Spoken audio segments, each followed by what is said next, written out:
ఆయన అయోధ్య రాముడు. మరి మనలో ఉన్న ఆత్మారాముడే అయోధ్య రాముడిగా భూమి మీదకి వచ్చిండు. అంటే అయోధ్య రాముడు అంటే మానవ అవతారం.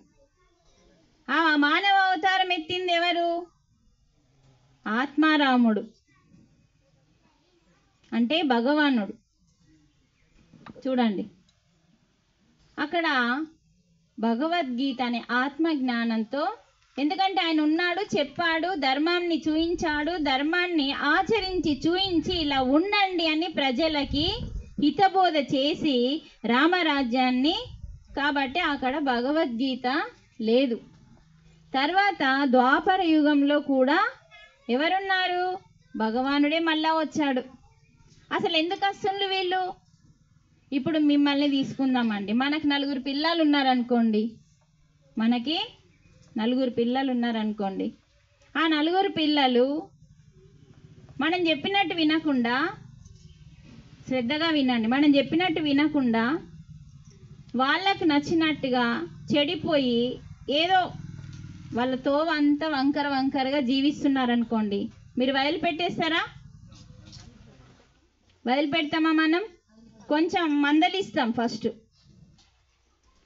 అంటే వీళ్ళందరూ మందలించి వినకపోతే అప్పుడు ఇంకా కొంచెం స్ట్రాంగ్గా చెప్తాం,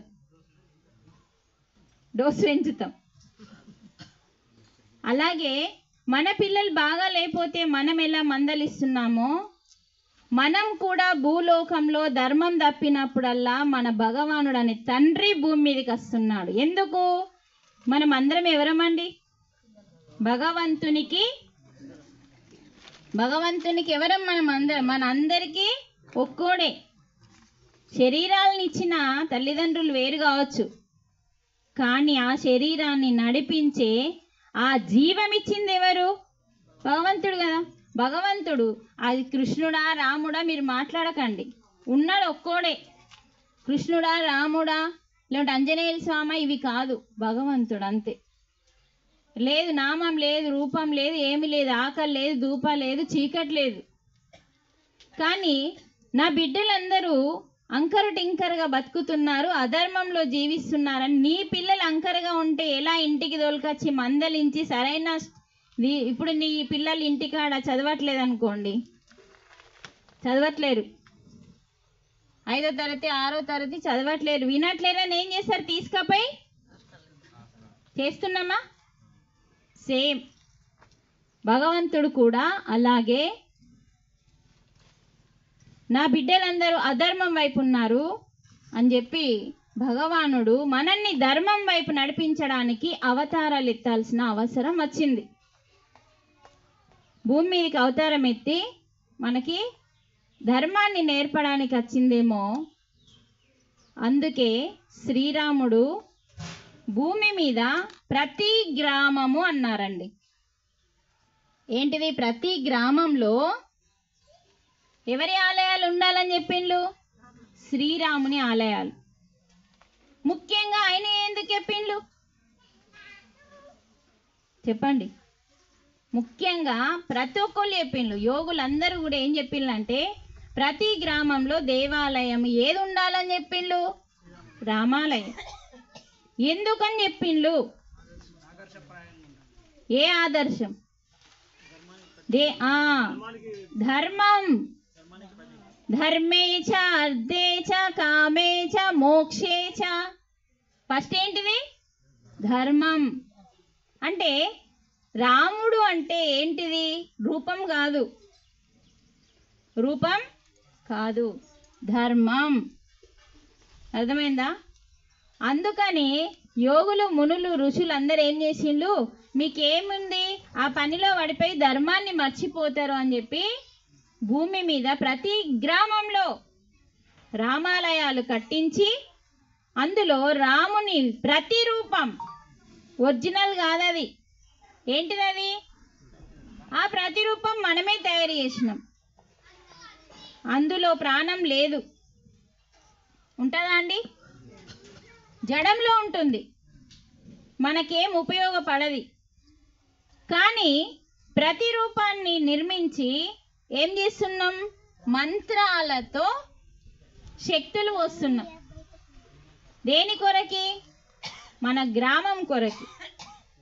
ఎప్పుడైతే ఆ ప్రతిరూపం పెడతామో ప్రతిరోజు దేవాలయాలకి వెళ్ళాలి అని పెట్టిండ్లు. ప్రతి హిందువు, గ్రామంలో ఉన్న ప్రతి హిందువు రామాలయంకి వెళ్ళాలి. ఆ రాముని ప్రతిరూపం చూడగానే గుర్తేం రావాలి? మనకేం గుర్తొస్తుంది? చెప్పండి, ఏం గుర్తొస్తుంది?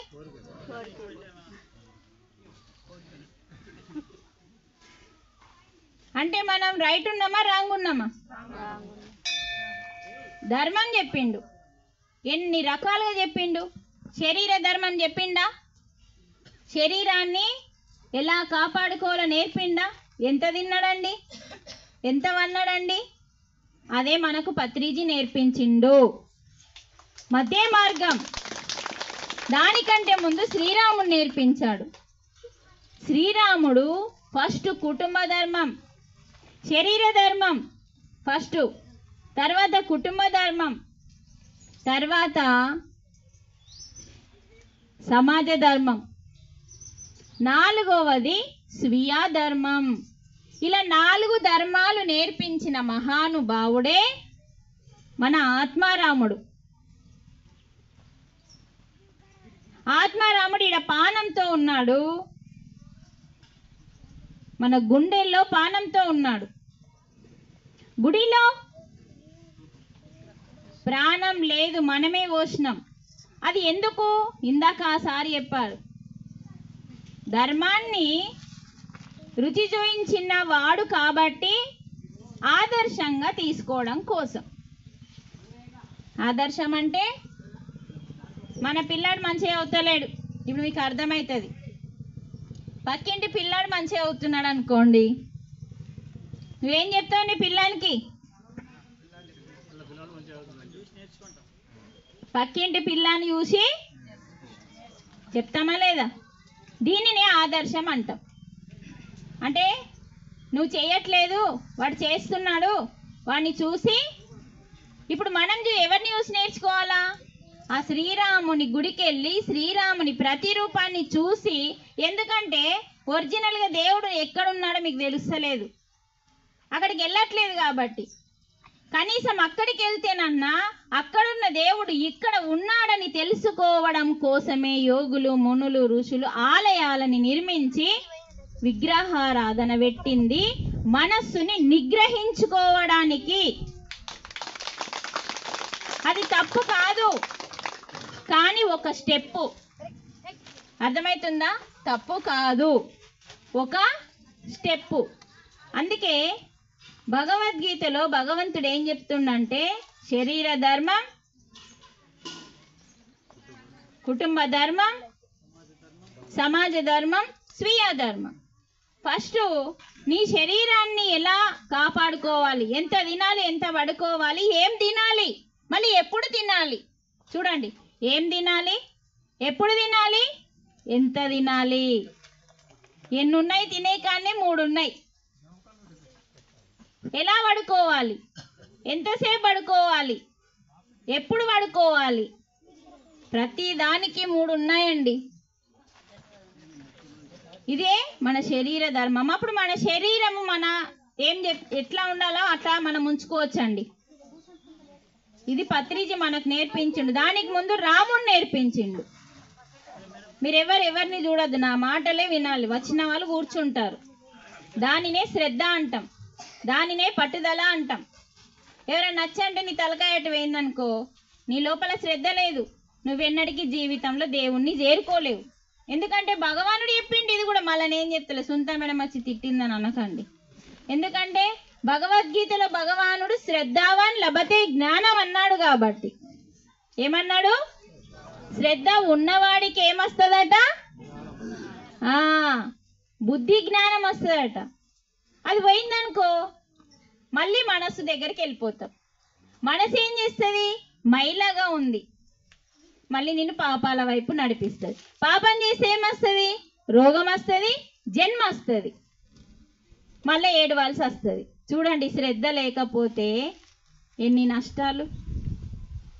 అందుకే భగవానుడు శ్రద్ధావాన్ లభతే జ్ఞానం. ఇలా చక్కగా శ్రీరాముని ఆలయాలని నిర్మించుకున్నాం. పోతున్నామా గుడికి? నీకు కష్టం వస్తే శ్రీరాముడు గుర్తొస్తాడు. అందుకనే చూడండి, ముస్లిం వాళ్ళు నమాజ్ చేయండి నీళ్ళు కూడా తాగరు. ఒకప్పుడు మనకి ఇలాగే ఉండే.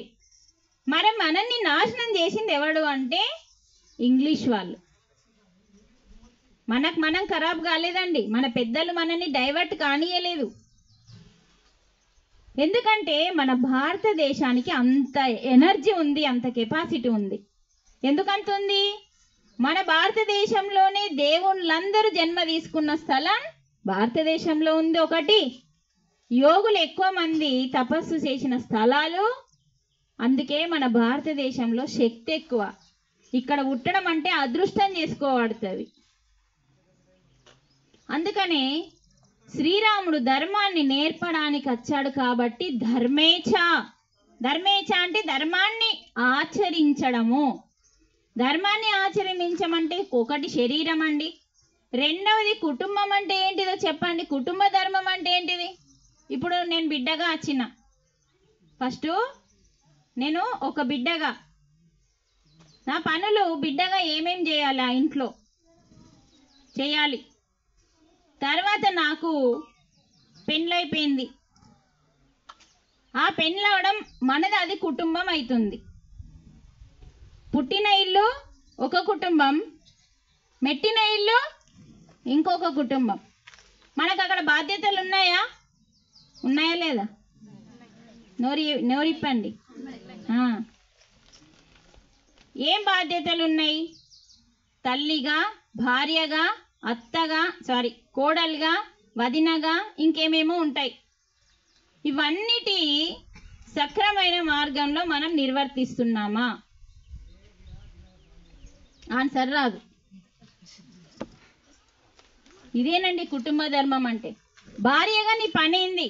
తర్వాత భర్తయ్య కూడా ఉంటాయండి. మళ్ళా ఉత్త భార్యే కాదు. భార్యని ఎలా చూసుకుంటానని ప్రమాణం చేసిండు? పెళ్లిలో ప్రమాణాలు చేసిన ఒక ముక్కకు అర్థం లేదు, మనకు పరమార్థం తెలియదు. అందుకనే భార్యాభర్తలు ఎలా ఉండాలో ఎవరు నేర్పిందంటే పార్వతీదేవి నేర్పించింది. ఎప్పుడు నేర్పించింది? ఎక్కడ నేర్పించింది అంటే పార్వతీదేవి అమృతాన్ని చిలికేటప్పుడు ఏమొస్తుందండి? ఫస్ట్ హాలాహలం, విషం వచ్చినప్పుడు అక్కడ నేర్పిస్తుంది పార్వతీదేవి మనకి. అందరూ భయపడతారు, కానీ శివుడు వచ్చి హాలాహలాన్ని మింగడానికి సిద్ధంగా ఉంటాడు. కానీ అసలు ఒరిజినల్ మనం ఆయన గురించి తెలుసుకోవాలంటే పక్కకి పార్వతి లేదు, ఆయన గజగజ అనికిపోతున్నాడు. పార్వతి అంటే ఏంటిది? రూపం కాదు, ఏంటిది? ఆది పరాశక్తి. అంటే శక్తి లేకుండా, అందుకే శివ శక్తి అంటాం. శివ అంటే ఆనందం. ఇక్కడ ఆలాహలాన్ని మింగేటప్పుడు తను కొంచెం బాగా ఇబ్బంది పడ్డాడు, తల్లడం మల్లడం అయిపోయింది. ఎందుకంటే అది అంత విషం, ఈ ప్రపంచాన్ని ముంచేసే, ఇంత చిన్న విషము ప్రపంచాన్ని ముంచేసేది. మరి అలాంటి దాన్ని మింగిండంటే ఆ మింగేటప్పుడు పార్వతీదేవి ప్రత్యక్షమైంది. ఇక్కడ దాకా వచ్చింది, లోపలికి వెళ్ళిపోయేటప్పుడు తల్లడం మల్లడం అవుతాడు శివుడు. అప్పుడు పార్వతి అంటే ఒక శక్తి రూపంలో వచ్చి ఇక్కడ చేతి పెడుతుంది. ఇక్కడ చేతి పెట్టగానే ఏమైంది? ఆలాహలం ఆగిపోయింది. అక్కడ తన శక్తితోని ఆపేసింది. అమ్మవారు గొంతులోనే ఆపింది, శివుడు కాదండి, అమ్మవారు గొంతులో అయ్యకు ఆపేసింది. అంటే ఏం జరిగింది ఇక్కడ? మనం ఏం నేర్చుకోవాలా? భర్తకి ఆపద వస్తే భార్య నోరు పెట్టన్నా చేతి పెట్టన్నా? మనమేం పెడతాం? నోరు పెడతాం. అంటే చేతి అంటే ఏంటిది? చేదోడు వాదోడు. 99% ఇలా ఉన్నాం, 1% పెడతారండి భార్యలు చేదోడు వాదోడు. అందరూ అలా ఉన్నారని చెప్పట్లేదు, సమాజం అలాగే ఉంది.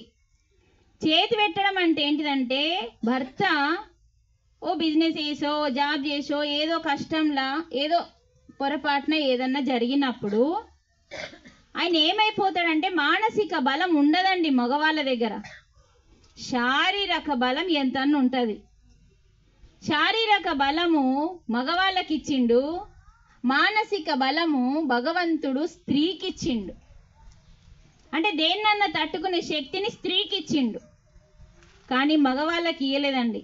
అదే టైంలో ఒక భార్య భర్తకి చేదోడు వాదోడుగా తన మాటలతో ఆ బాధని పోగొట్టి అండగా ఉండాలని పార్వతీదేవి మనకి అక్కడ అన్నీ ఎందుకు ఉంటాయో మనం నేర్చుకోవడానికే పురాణాలన్నీ. ఎప్పుడన్నా ఫస్ట్ మనం నిదానమే ప్రధానంగా కూర్చొని ఏమైంది ఎందుకైందని మాట్లాడుకుంటే అసలు సమస్య తెలుస్తుంది. పోనీ ఒకవేళ పొరపాటున ఆయన అజ్ఞానం వల్ల జరిగినా కూడా నష్టమేముంది, అక్కడ నుంచి ఒక పాయింట్ నేర్చుకుంటాం కదా. పోతే పోయింది, మనిషి పోతేనైతే మరి లాభం లేదు కదా. ఇది పోయిందని చెప్పి లొల్లి పెట్టుకున్నామంట ఆఖరికి మనిషే పోతాడు. అందుకనే మనిషిని పోగొట్టుకోవడం కంటే ప్రాబ్లంని కూర్చొని పోగొట్టుకోవడమే, దానినే మనం అర్ధనారీశ్వర తత్వము అంటాం. అంటే భార్యని భర్త అర్థం చేసుకోవాలా, సర్దుకపోవడం లేదండి. సర్దుకపోతే ఏమైతుంది తెలుసా, భార్య అన్న నష్టపోతుంది, భర్త అన్న నష్టపోతాడు. ఎవరో ఒక్కోళ్ళు సుఖం ఉంటుంది, ఒకరికి నష్టం ఉంటుందండి. కానీ ఏం చేయాలా, అర్థం చేసుకోవాలా భర్తకి ఏం కష్టం వచ్చింది. అందుకే మీరు గమనించండి, పెళ్ళిళ్ళలో మనకు ఉంగరాలు ఈ వేలుకే తొడుగుతారు. ఈ వేలు పేరే మనస్సు కాబట్టి. కనిపిస్తుంది వేలు, చిటికన వేలు పక్కకు ఉంటుంది, దాని పేరే ఉంగరం వేలు. దీని పేరు మనస్సు. పత్రిజీ చెప్తేదాన్ని మనకు వెళ్ళలేదు. అంటే శరీరాలు వేరైనా భార్యాభర్తల మనసు ఒకటిగా ఉండాలని వారిని ఎర్రబొట్టు అంటే ఏంటిది, ఎంగేజ్మెంట్. ఆ ఎంగేజ్మెంట్ రూపంలో భార్యాభర్తల ఏలుకు రింగులు తొడిగి వారి మనస్సుని ఒకటి చేస్తారు. అంటే నీ మనసు ఏం చెప్తుందో నువ్వు ఓకే అనాల, నీ మనసు ఏం చెప్తుందో నీ భర్త కూడా ఓకే అనాలి. ఇలా మనం ఒకరిని ఒకరం అర్థం చేసుకొని జీవించడమే అర్ధనారీశ్వర తత్వం అని మనకు పార్వతీమాత నేర్పిస్తుంది.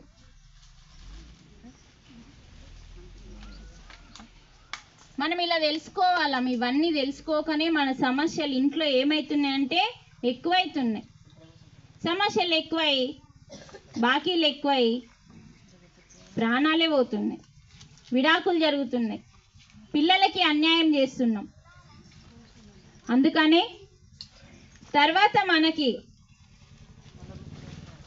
కుటుంబ ధర్మం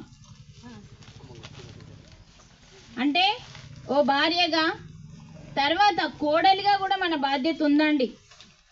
ఈ జన్మలో తీసుకోకపోతే మళ్ళీ రావాల్సి వస్తుంది, చిన్నదానికేనండి మళ్ళీ రావాల్సి వస్తుంది. మన ధర్మం నేను మంచిగానే చూసుకుంటున్నాను, వాళ్ళు మంచిగా చూసుకుంటలేరు అని మనం అనేస్తాం. చాలా ఉంటాయండి దాన్ని మన జన్మ వెనకాల. మనం ఈ జన్మదే చూసుకుంటాం, గత జన్మది ఏమీ లేకపోతే నువ్వు అసలు ఈ జన్మ ఎత్తాల్సిన అవసరమే ఉండకపోతుండే కదా. ఉన్నదంతా అక్కడ ఇక్కడనే చూసుకుంటున్నావు. నేను వచ్చి నుంచి మంచిగానే చూసుకుంటాను. మీకు ఒక కథ చెప్తా వినండి. ఒకసారి ఇప్పుడు అమ్మాయిలు ఎట్లా ఉన్నారంటే ఫ్యాషన్, కొంచెం పని తక్కువ కావాలి, సుఖం ఎక్కువ కావాలి, ఎంజాయ్మెంట్ ఎక్కువ కావాలి వాళ్ళకి. అంటే ఏ బరువు బాధ్యతలు వద్దు. అలా ఖరాబ్ కావడానికి కారణం ఫోన్లు, కంప్యూటర్లు, ఈ చదువులు, జాబ్లు. 1% బాగుంటారు, ప్రతి ఒక్కరిని 1% బాగుంటారు, 99% అలాగే ఉంటారు. ఒక అమ్మాయికి పెళ్ళైంది. అమ్మాయి ఇంట్లో ఏం పనులు నేర్చుకోలేదు. ఇంటికి వచ్చినాక అయితే చేయాలి కదా. అత్తగారింటికి వచ్చినాక పాపం అత్త ఓర్చుకొని నేర్పిస్తున్నది. పోనీ ఆడ నేర్చుకోలేదు, నా బిడ్డ అయినా నా ఏదైనా ఒకటే కదా అని పాపం నేర్పిస్తున్నది. ఆ నేర్పించడం ఈమెకు నచ్చలే. ఇంటికాడ తల్లి నేర్పిస్తే నేర్చుకోలే. ఆ తల్లి ఏం చేసింది, పోనే నిడిచిపెడితే పాపం ఇక్కడ నేర్పిస్తే అత్త నచ్చట్లేదు. అలా కొన్ని రోజులు గడిచింది వాళ్ళ సంసారం. ఆమెకి ఏమైనా బయట తినడం అంటే, బయట షికార్లు చేయడం అంటే, బండిల మీద తిరగడం అంటే ఇష్టం. కొంచెం ఆ ఛాన్సు అప్పుడే పెళ్ళైంది కదా. తర్వాత ఆమెకు అత్త నచ్చట్లేదు. 2-3 నెలలు అయింది. ఇంక ఇదే ఉంది, ఈ పని చేయు ఆ పని చేయు, ఇది నేర్చుకో అది నేర్చుకో అని నేర్పిస్తున్నది. వాళ్ళ నాన్నకు ఫోన్ చేసింది ఒకరోజు, మా అత్త అంటే నాకు ఇష్టం లేదు నాన్న, అసలు మమ్మల్ని ఎన్ని అబద్ధాలు చెప్పిందంటే నా భర్తని నన్ను కలిసి ఉండనిస్తలేదు, నా భర్తని నన్ను బయట పోని, ఇలా చెప్తుంది. అది కంప్లైంట్స్. పోనీ కాస్త ఆ బుద్ధి ఉన్నది, ఆ తండ్రికి బుద్ధి ఉన్నది కాబట్టి సరే ఇప్పుడు నేను ఏం చేయాలా అని అడిగిండు. ఏం చేస్తావు, మా అత్త అంటే నాకు అసలు పడతలేదు, మమ్మల్ని సుఖంగా ఉండనిస్తలేదు, తిననిస్తలేదు, పండనిస్తలేదు, 1కి 4 చెప్పింది. మా అత్తని చంపేయాలి, ఏదైనా విషయం పంపియో అన్నది. అప్పుడు ఏమైంది, సరే విషయం పంపాలా కదా అని చెప్పి ఆయన ఏం చేసిండు, కొంచెం తెలివి తక్కువ బిడ్డే, తెలివితో ఏం చేసిండు, బూడిదలో కొన్ని రకరకాల ఆయుర్వేదాలు కలిపిండు. మంచిదే, చెడ్డై కాదు. బూడిదలో రకరకాల అంటే బూడిదలాగా కనిపించకుండా కలిపి ఒక పొట్లెం పంపించిండు. ఇది రోజు మీ అత్తకి భోజనంలో పెట్టు, కరెక్ట్ 7 రోజుల్లో మీ అత్త చనిపోతుంది అన్నాడు. ఉచ్చుచ్చు అనకుండి, మొత్తం వినండి ఫస్ట్. తర్వాత ఏమైంది, కానీ బిడ్డ ఒకటి చెప్తా విను అన్నాడు. 7 రోజుల్లో చనిపోతుంది కదా మీ అత్త, కనీసం 7 రోజులన్నా మీ అత్తని మంచిగా చూసుకో. సరే నాన్న అన్నది. నా కోసం ఇంతే చేస్తున్నావు, నీకోసం ఆ 7 రోజులు చేయనా అన్నది.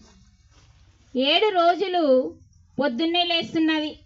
అత్త ఏమేం చెప్తుందో పొద్దున లేవాలని చెప్పింది, నచ్చలే. ఇప్పుడు లేస్తుంది, పొద్దున లేచి ముగ్గులు పెడుతుంది, అన్నీ చేస్తుంది. ఇప్పుడు ఒక ఇల్లాలు ఎంత నీట్గా ఎంత అద్భుతంగా ఉండాలో ఆ పిల్ల చేస్తుంది. పొద్దున లేచి కాఫీ తీసుకుపోయి అత్తమ్మని లేపి కాఫీ ఇస్తుంది, టిఫిన్ పెడుతుంది, రా అత్తమ్మ తిందామంటుంది. రాత్రి అయిందంటే కాళ్ళు ఒత్తుతుంది, సేవలు చేస్తుంది. ఒక 5 రోజులు కాగానే అత్త అన్నింటినీ గమనిస్తున్నది. అత్త దగ్గరికి వెళ్దాము. అత్త అన్ని గమనిస్తుంది. అసలు నేనే తప్పుగా భావించానా నా కోడలు గురించి? ఎంత మంచిగా ఉంది నా కోడలు, అన్నీ మంచిగా చేస్తుంది. నేనే అనవసరంగా అన్నీ రావని నేనే ఊకే ఆమెని రాసి రంపానెట్టి ఇది నేర్చుకో అది నేర్చుకో అని ఇబ్బంది పెట్టినా. ఇప్పుడు నా కోడలికి నేను చేదోడు వాదోడుగా ఉండి నా బిడ్డకి ఎట్లా నేర్పిన్నో నేను ఇప్పుడు నా కోడలతో పాటు ఇద్దరం కలిసి చేసుకుంటాము అని ఆమె కూడా మబ్బున లేచి ఇద్దరు మంచిగా కలిసి చేసుకుంటుండ్రు, కలిసి ముచ్చట్లు పెడుతుండ్రు, నవ్వుతుండ్రు, తుల్లుతుండ్రు, తింటుండ్రు, అన్నీ చేస్తుండ్రు. ఈమెయితే పొడి బంద్ లేదు, కలుపుడు. అలా 7వ రోజు వచ్చిందండి. అప్పుడు ఆ కోడలు గమనిస్తుంది, ఇక అరే మా అత్త ఎంత మంచిగా ఉంది, నేను ఒకదాన్ని వేస్తే చూడలేక నాకు ఎప్పటికప్పుడు సహాయం చేయడానికి తను కూడా లేస్తుంది, నన్ను రెస్ట్ తీసుకోమంటుంది, నన్ను ఎంత మంచిగా చూసుకుంటుంది అని ఒక ఆలోచన చేసిందండి. చేయగానే మరి నేను ఒక్కదాన్నే ఉన్నాననుకో, మా అత్త చచ్చిపోతే నేను ఒక్కదాన్ని ఉంటే ఇవన్నీ వేసుకోవాలా. ఒకవేళ నాకు బాధ కలిగిందనుకో, జ్వరం వచ్చిందనుకో, ఏమన్నా అయిందనుకో, చూసుకోవడానికి ఎవరు లేరు. కానీ ఇప్పుడు అత్తుంది, ఎంత మంచిగా అనిపిస్తుంది అని ఒక ఆలోచన చేసి తండ్రికి మళ్ళీ ఫోన్ కొట్టింది. నాన్న, మా అత్త చాలా మంచిది, అసలు ఏమి ఆమె ఇది లేదు, నేను అన్ని రాంగ్ చెప్పినా, మా అత్త మంచిది, నువ్వు ఆ విషయానికి విరుగుడు పంపియు అన్నది. విరుగుడు పంపి అంటే చూడండి బిడ్డ, ఇన్ని రోజులు నీ మనసులో విషం ఉండే. ఎక్కడుంది విషము? మనస్సులో విషం ఉంది బిడ్డ. నేనే విషం పంపలేదు, నేను అంత తెలివి తక్కువన్నా. బిడ్డ తప్పు చేస్తే నేను కూడా తప్పు చేస్తానా? నిన్ను మార్చుకోవడానికి నేనే విషం పంపలేదు బిడ్డ. నేను పంపింది ఉత్త బూడిదే, మంచిదే, మీ అత్త మంచిగానే అవుతుంది, చావదు అని చెప్పి ఆ పిల్లకి మంచి మాటలు చెప్పి తన సంసారాన్ని కాపాడిండు కన్న తండ్రి. మరి ఇప్పుడు తల్లిదండ్రులు ఎట్లున్నారో చెప్పండి. ఒకవేళ తండ్రిని పక్కకి పెడదాం, కొంచెం బెటరే ఉంటాడు. తల్లి ఏమన్నా అన్నదనుకో, చదువుకొని అప్పగింతలు అంటే ఏంటిదో మీకు తెలుసా అండి? అప్పగింతలు అని పెళ్లిలో పెద్దలు పెట్టిండ్లండి. పెద్దలు ఏది పెట్టిండ్లో, ఎందుకు పెట్టిండ్లో అంతరార్థము పరమార్థము ఉంటుందండి. అవునా కదా? అవునా కాదా? ఎందుకు అప్పగింతలు అంటే ఏంటిది తెలుసా? బిడ్డ, ఇన్ని రోజులు నేను ఈడ పెంచుకున్నా, నేను అల్లారు ముద్దుగా. తల్లి ఏం చెప్పాలా? ఇక్కడ ఒక అమ్మ ఉంది, కేవలం నిన్ను 20 సంవత్సరాలు పెంచింది. అక్కడ ఉండే అమ్మ 80 సంవత్సరాలు నిన్ను చూసుకోవాలి. అందుకే అమ్మ తర్వాత అత్తమ్మ అని పిలుస్తాం. అత్త కాదు, అత్తమ్మ అని పిలిచినామా లేదా మన అత్తల్ని? ఇప్పుడు ఏం మాట్లాడరు మీరు? అత్త ప్లస్ అమ్మ.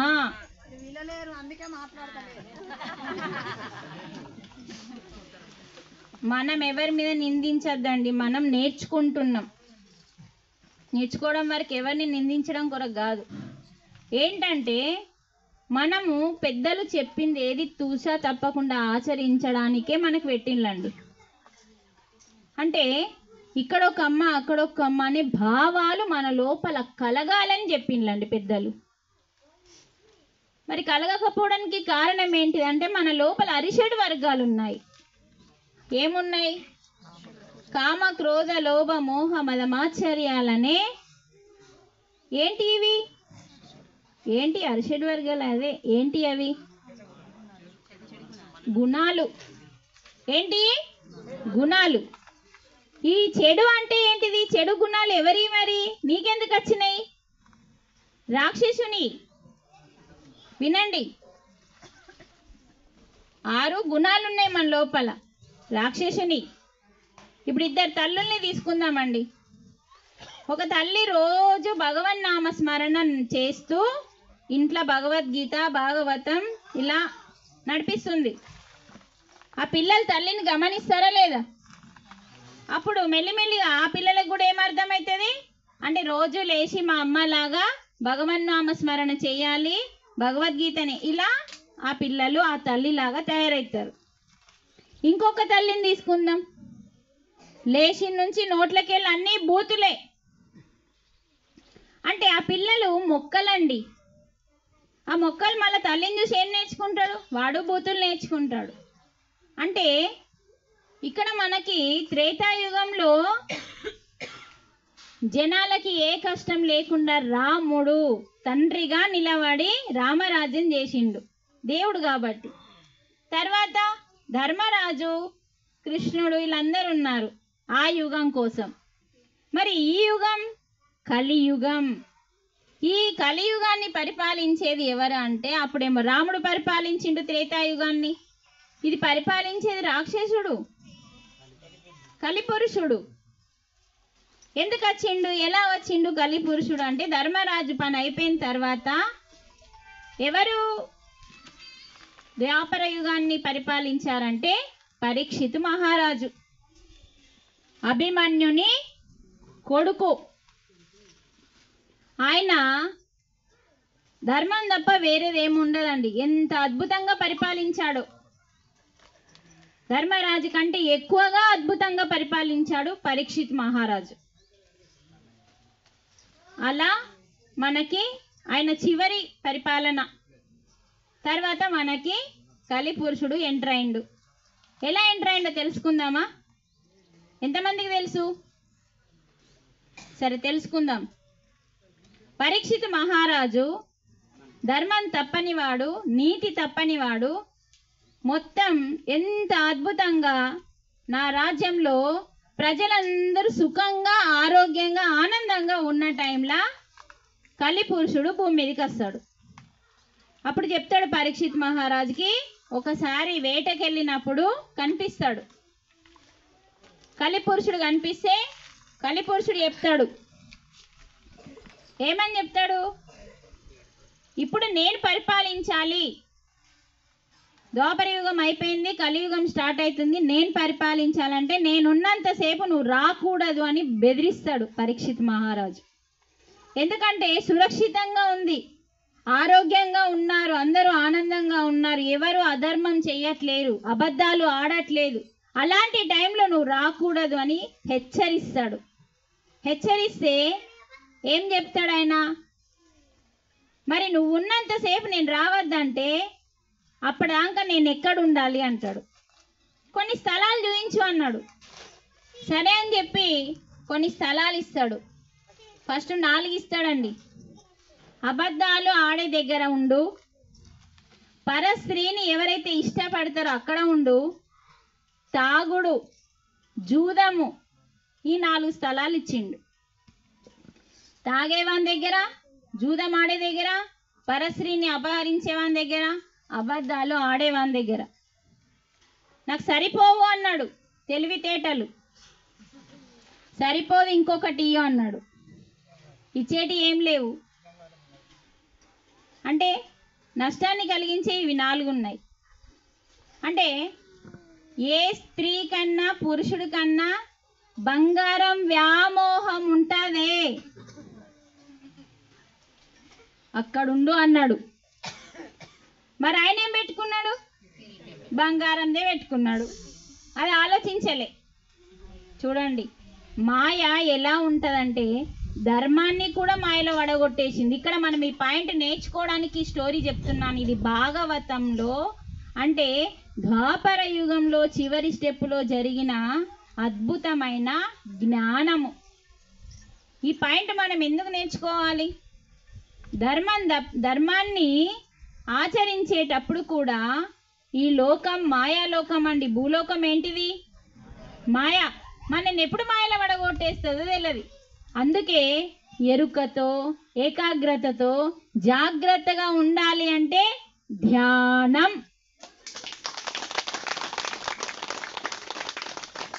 ధ్యానం ఏం చేస్తుంది, ఎప్పుడు నిన్ను ఎరుకలో ఉంటుంది, ఎరుకలో ఉంచుతుంది.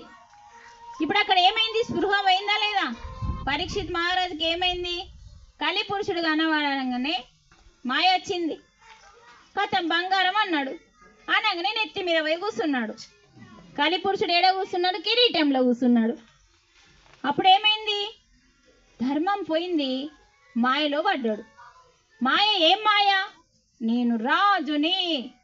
ఇప్పటిదాకా అదేం లేకుండే పరీక్షిత్ మహారాజుకి, నేను ప్రజల సేవకుణ్ణి అని ధర్మంతో ఉన్న అతను సర్వమని అహంకారం ఎక్కింది.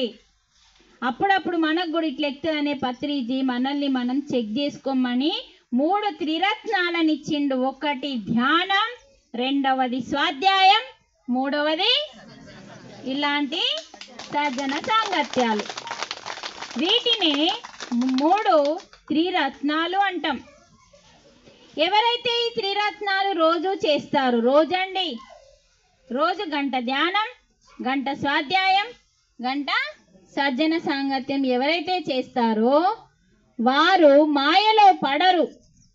కలిపురుషుడు నిన్నేమీ చెయ్యడు, నీ జాగలకు రాడు. ఎందుకంటే నీకు అంత వైబ్రేషన్ ఉంటుంది, ఎరుకలో ఉంటావు. అలా మనకి పత్రిజీ నేర్పించిండు.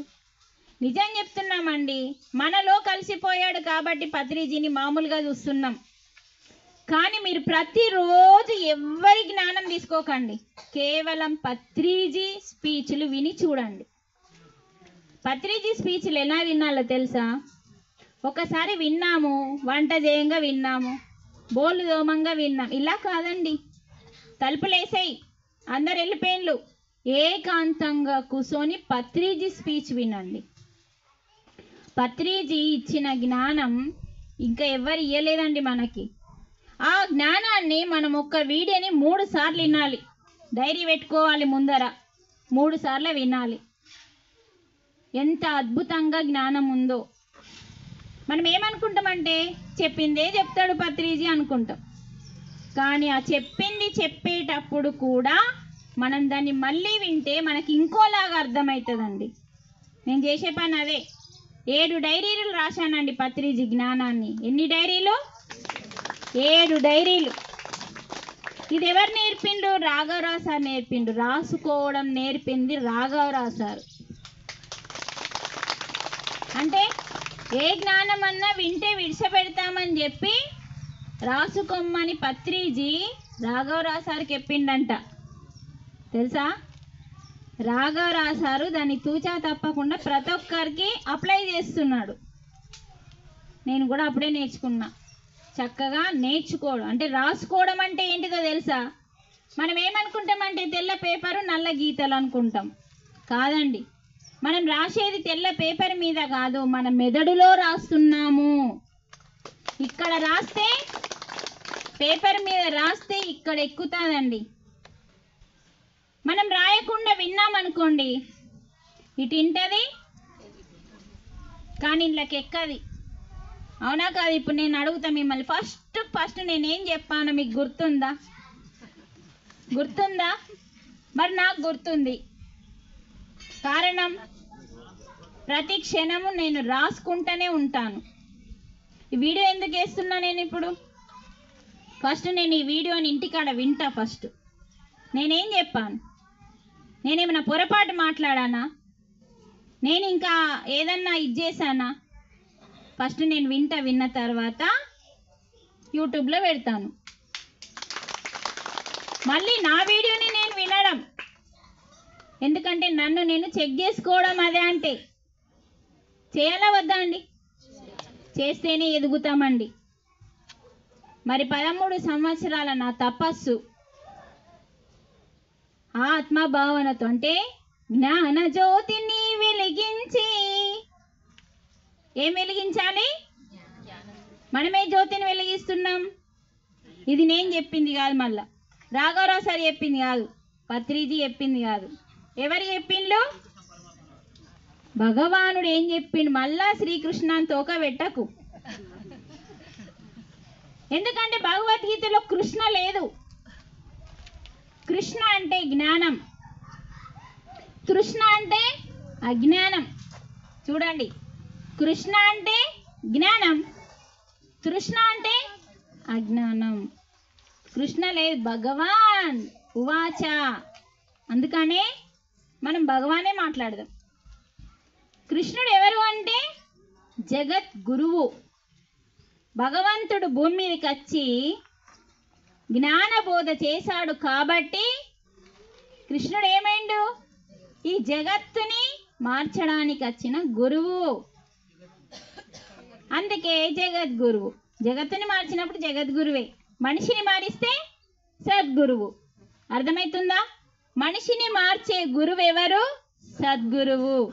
జగత్తుని మార్చే గురువు ఎవరు? జగద్గురువు. ఏమీ మార్పులు లేవు. పూజ చెప్తా చూడు, మామూలు గురువు. అక్కడ కూడా మనం ఆయన తక్కువ అంచనా వేయద్దు. ఆత్మని స్థితిని బట్టి వాళ్ళు నేర్పిస్తారు. ఆత్మ కూడా చిన్న పిల్లల్లాగా ఉంటుంది, మిడిల్గా ఉంటుంది, యవ్వనంగా ఉంటుంది, ముసలిగా అవుతుంది. ఎగ్జాంపుల్ చెప్పన్నా? ఎగ్జాంపుల్ మళ్ళీ చెప్తే, ఇప్పుడు ఇక పరీక్షిత్ మహారాజ్ కాడికి వెళ్ళి కాలేదు కదా, ఏమైంది? బంగారం కూసున్నాడు. అప్పుడు వెళ్ళి ఏం చేసిండు పరీక్షిత్ మహారాజు? అహం స్టార్ట్ అయింది. నేను రాజుని, దాహం అవుతుంది, వేటకెళ్ళిండు. దాహం అయితే వెతుకుతున్నాడు. మొత్తం ఒక ఆశ్రమం కనబడ్డది, గుడిసెలు కనబడ్డాయి. అక్కడికి వెళ్ళిండు. అక్కడ ఒక యోగి తపస్సులో ఉన్నాడు, సమాధి స్థితిలోకి వెళ్ళిపోయిండు. అంటే ఇక్కడ బాహ్యంలో ఏమీ లేడైనా. సమాధి స్థితికి వెళ్ళిపోతే కొంచెం మనం పిలిస్తే వినిపించదు, మన అంతరంగంలోకి వెళ్ళిపోయిండు కాబట్టి. ఈయన పిలుస్తున్నాడు, ఆయనకి వినిపిస్తలేదు.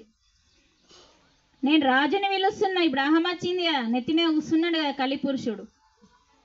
నేను రాజుని పిలిస్తే పలకవా, నీళ్ళియ్యవా అని చెప్పి అటు ఇటు చూసి చచ్చిపడి ఉన్న పాముని తీసి మెడలేస్తాడు ఋషికి.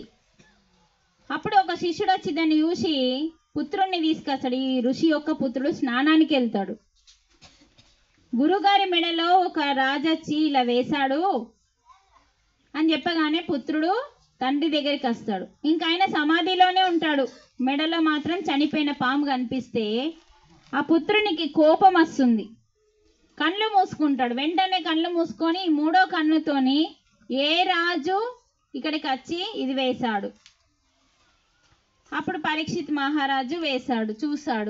చూసి ఏం చెప్పిండు, ఏం శాపన పెట్టిండు, ఏ పామునైతే వేశాడో అలాంటి పాము తక్షకుడు అనే పాముతో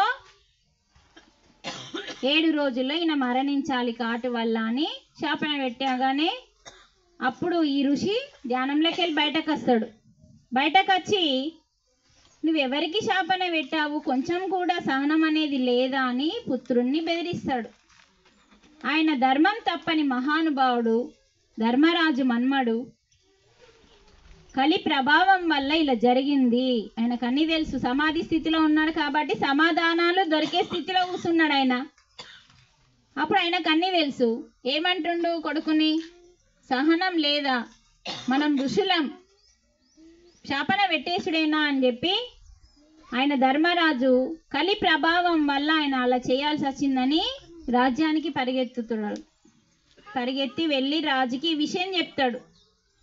నీకు శాపన పెట్టాడు నా కొడుకు, 7 రోజుల్లో నువ్వు మరణిస్తావు. ఎప్పుడైతే కిరీటం తీసి కింద పెడతాడో ఆయన చేసిన అన్నీ గుర్తొస్తాయి. కిరీటం తీసి ఇలా పెట్టగానే నేను తప్పు చేశానని చెప్తూ భార్యతో ఏడుస్తాడు పరీక్షిత్ మహారాజు. అప్పుడే ఋషి వస్తాడు. సరే 7 రోజుల్లో నేను చనిపోతే నాకు ఇంకా మళ్ళీ మోక్షమే రాలేదు, నేనేం చేయాలి అని అడుగుతాడు. అప్పుడు జ్ఞానం తీసుకుంటే భగవద్గీతలో ఏం చెప్తుండు, జ్ఞానాగ్ని దగ్ధ కర్మాణం. శ్రద్ధ ఉంటేనేమో జ్ఞానం వస్తుంది, జ్ఞానం వస్తే ఏమొస్తుంది, జన్మ లేకుండా కర్మలన్నీ దగ్ధం చేసుకొని మోక్షం వస్తుంది. అప్పుడు ఏం చెప్పిండు ఆయన ఋషి, జ్ఞానం తెచ్చుకో, 7 రోజుల్లో నీకు ఒక మహర్షిని పరిచయం చేస్తాను, ఆ మహర్షి దగ్గరికి వెళ్ళి మోక్షానికి కావలసిన జ్ఞానాన్ని సంపాదించు, అప్పుడు నీకు మోక్షం వస్తుంది అన్నాడు. అప్పుడు ఏం చేసిండు, ఆ పరీక్షిత్ మహారాజు ఆ ఋషిని పరిచయం చేసి, ఆ ఋషి సుఖ మహర్షి, వ్యాస భగవానుని ఏకైక పుత్రుడు, మహాయోగి తెలుసా. ఆయన అసలు శరీర స్పృహలో ఉండడండి. ఎప్పుడూ నగ్నంగానే ఉంటాడు కానీ శరీరం స్పృహ ఉండదు. కానీ చూసే వాళ్ళకి కూడా ఆయన నగ్నంగా కనిపించడండి. అంత గొప్ప యోగి ఆయన సుఖ మహర్షి. చూసే వాళ్ళకి కూడా నగ్నంగా కనిపించాడు, పరమాత్మ లాగా కనిపిస్తాడట. ఎప్పుడు భాగవతంలో రాశారు, స్త్రీలు ఎదుటి పడితే చాలు ఆయన ఒక పరమాత్మ రూపం కనిపిస్తాడట స్త్రీలకి. నగ్నంగా కనిపించాడు, చూడడానికి మాత్రం నగ్నంగా ఉంటాడట. అంటే అంత మాయ ఉంది, అంత శక్తులు ఉన్నాయి ఆయన దగ్గర. అలాంటి ఋషిని పరిచయం చేశాడు పరీక్షిత్ మహారాజుకి. పరిచయం చేయగానే ఆ పరీక్షిత్ మహారాజు ఎలా నేర్చుకున్నాడో తెలుసా అండి. అక్కడ మనం పాయింట్ గట్టిగా పట్టుకోవాలి. ఆహారాన్ని మానేసి నీళ్ళని మానేసి ఒకే ఒక గదిలో బందీగా ఉండి, అంటే నిద్రని ఆహారాన్ని మానేసి 7 రోజులు రాత్రి పగలు అన్న తేడా లేకుండా తను ఆత్మజ్ఞానాన్ని నేర్చుకోవడానికి సుఖ మహర్షికి సమర్పించాడు తన అష్ట అంగాలని. ఏం సమర్పించిండు, అష్టాంగాలంటే ఏంటి, హరిషడ్ వర్గాల, హరిషడ్ వర్గాలంటే గుణాలు. అష్ట అంగాలు, అంగాలంటే మన శరీర భాగాలు. తలకాయ, మొండెము, కాళ్ళు, చేతులు 6 అయినాయి. బయట కనిపించే 6 అంగాలు, లోపల ఉండే 2 అంగాలు. బయట ఉండేటి 6, కాళ్ళు చేతులు 4, తలకాయ మొండెం 6. లోపల ఉండేది మనసు బుద్ధి అనే 2 ఒరిజినల్. ఇవి ఉట్టినే సమర్పిస్తాం. కానీ లోపలున్నవి సమర్పించడం చాలా కష్టం. మరి అందుకనే ఆ కష్టమైన దాన్ని ఇష్టంగా సమర్పించాడు పరీక్షిత్ మహారాజు. మనసుని డైవర్ట్ కాకుండా బుద్ధితో జ్ఞానాన్ని నేర్చుకొని 7 రోజుల లోపల జ్ఞానమంతా సంపాదించి మోక్షాన్ని సంపాదించిండు. అంటే 7 రోజుల్లో ఎలా నేర్చుకున్నాడో ఆ పాయింట్ను మనం పట్టుకోవాలి. మరి కలిమాయ ధర్మాన్ని కూడా ఇచ్చేస్తుంది. అక్కడ మనం ఎరుకతో ఉండడమే త్రిరత్నాలు నేర్చుకోవడము. చూడండి, మనం ఇప్పుడేమో ఆ కలిమాయలోనే బతుకుతున్నాం. అదే కదా, అంతా మాయ. మాయ ఏదైతే ఉందో దాని మీద మనం ఏం చేస్తున్నాం? వ్యామోహాలు పెంచుకున్నాం. అంటే అది నాకు కావాలి, అది లేకపోతే నేను ఇంటికి రానియ్యా, నేను మనశ్శాంతిగా ఉండనియ్యా. మా నాయనల్ని ఈ వస్తువుదే ఆ వస్తువుదే, ఇది గాల అది గాల, ఇవి అన్నీ నాశనం అయ్యేటి. అంటే అన్నీ నాశనం అయ్యే వాటిని మనం కోరుకుంటున్నాం. భగవద్గీతలు ఏమంటుండంటే నాశనం అయ్యేదాని మీద వ్యామోహం పెంచుకొని అది లేకపోతే మనశ్శాంతిగా బతకలేక ఒక రోగం తయారు చేసుకుంటున్నావు. మీకు కోరిందండి, నువ్వు ఏదైనా ఒకటి కోరుకున్నారండి, అది రాకపోతే ఎలా ఉంటుందండి మీ మనసు? నేను ఏది అడిగిన ఇయ్యవు కానీ నాకు తెలుసు కానీ అని ఇలా స్టార్ట్ చేస్తాం.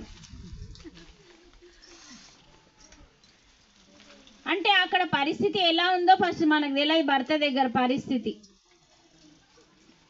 ఇలా మనం ఏం చేస్తామంటే కోరింది దొరకనప్పుడు మానసికంగా కృంగిపోయి ఒక రోగాన్ని తయారు చేసుకుంటాం. మరి అందుకని భగవంతుడు ఏమంటుండంటే నాశనం అయ్యేదాన్ని కోరుకోవద్దు, నాశనం కాని దాన్ని కోరుకోవాలి. నాశనం కానిది ఏముంది? నువ్వే, నువ్వు తప్ప ఇంకా వేరేదేం లేదు. అంటే నీలో ఉన్న ఆత్మవి నువ్వు. అంటే ఇక్కడ మనకి స్పష్టంగా ఏం తెలుసుకోవాలంటే ఈ ఆత్మే ఆ పరమాత్మ. చెప్పాను కదా 10వ అధ్యాయంలో ఈ శ్లోకం అహమాత్మ అంటున్నాడు భగవానుడు. ఏం చెప్తున్నాడు? నేను ఆత్మని. ఈ ఆత్మ ఎక్కడుందంట? సర్వభూతాశయ స్థిత అంటున్నాడు గీతలో. ఎక్కడున్నాడట? సర్వభూత అంటే సర్వం అంటే అన్ని, భూతాలంటే భూతం అంటే ప్రాణం. భూతం అంటే అయ్యో దయ్యమా భూతమా అనుకోకండి. భూతాలు అంటే ప్రాణులు. అంటే భగవానుడు ఎన్నైతే సృష్టించాడో అన్నింటిలో నేను ఆత్మగా ఉన్నాను అంటున్నాడు. ఈ ఆత్మకి నాశనం లేదు, నిత్యమైనది, సత్యమైనది, శాశ్వతమైనది, ఎప్పటికీ ఉండేది. అగ్ని కానీ నీరు కానీ, నీరు తడపలేదు, ఎండ కొట్టలేదు, అగ్ని కాల్చలేదు. అంత గొప్పది ఆత్మ. ఆ ఆత్మని నేను అంటున్నాడు భగవానుడు. మరి అన్నింట్లో ఉంది మళ్ళీ ఆత్మనే. అందుకనే ఈ ఆత్మే ఆ పరమాత్మ. జీవుడే దేవుడు, దేహమే దేవాలయం అని ఎవరు చెప్పిండ్రు? మనం చెప్పలే. పూర్వం నుంచి చెప్తున్నది ఇదే. రాముడు వచ్చి చెప్పాడు, కృష్ణుడు వచ్చి చెప్పాడు, నరసింహస్వామి వచ్చి చెప్పాడు, 10 అవతారాలు వచ్చి చెప్పాయండి. ఏమని చెప్పిండు? దేహమే దేవాలయం, జీవుడే. మరి ఆ జీవుడు ఏం చేయాలి? దేవుడు ఎక్కడున్నాడు అక్కడికి వెళ్ళాలి. అక్కడికి వెళ్ళడం అంటేనే ధ్యానం. అంటే ఎక్కడున్నాడు? 2 చేతులు పెట్టి మనం మొక్కగానే, కళ్ళు మూయగానే, గుడిలోకి వెళ్ళంగానే ఆటోమేటిక్గా కళ్ళు మూస్తాము, చేతులు మొక్కుతాము. ఈ బొటన వేలు అంటే చూడండి ఏం చెప్తున్నది? చిటికన వేలు శరీరం అయితే, 2వ వేలు మనసు అయితే, 3వ వేలు బుద్ధి అయితే, 4వ వేలు ఆత్మ అయితే, ఈ 4 వేలు ఉంటాయి పైన. అసలు ఏ ముంత పట్టాలన్నా, ఏ బిందె పట్టాలన్నా, ఏ గరిట పట్టాలన్నా, నువ్వే జాబ్ చేయాలన్నా, నువ్వే పెన్ను పట్టాలన్నా ఉండాల్సింది ఈ పొట్టివేలు, గట్టివేలు. ఇదే సర్వాత్మ అంటే ఇది ఎక్కడుందంట? ఇగో ఇందులో ఉంది. అందుకే ఇలా తపస్సు. ఈ ఆత్మ ఎక్కడుంది? ఇందులో ఉంది. ఈ ఆత్మే ఇందులో ఉన్నాడు. అంటే ఈ సర్వాత్మ లేకపోతే ఈ నాలుగు ఏం పని చెయ్యి. పోనీ ఇంట్లో నాకు చిటికన లేదనుకో, చిటికన వెళ్ళలేదనుకో, మైక్ పట్టుకున్నానా లేదా? అదే బొటన వెళ్ళలేకపోతే మైక్ ఎట్లా పట్టుకోవాలా? పట్టుకోరాదు, ఏ పని చేయరాదు. అందుకనే భగవంతుడు అన్నింటిలో ఉండి, ఇప్పుడు ఒక చిన్న ఎగ్జాంపుల్, నేనున్నానండి, ఎవరినో అంటే మళ్ళీ నన్ను నచ్చి కొట్టదిక్కి, నేనున్నాను, నేను మాట్లాడుతున్నాను, నా లోపల ఆత్మ ఉందని మీ అందరికీ తెలుసు, అలాగే మీ అందరి లోపల ఉందని తెలుసు. నా ఆత్మ కొంచెం సేపు ఈ కుర్చీలో కూర్చుందని, ఈ కుర్చీలోకి వెళ్ళేసి ఈ కుర్చీలో కూర్చుంది అనుకోండి, ఇప్పుడు నేను మాట్లాడతానా?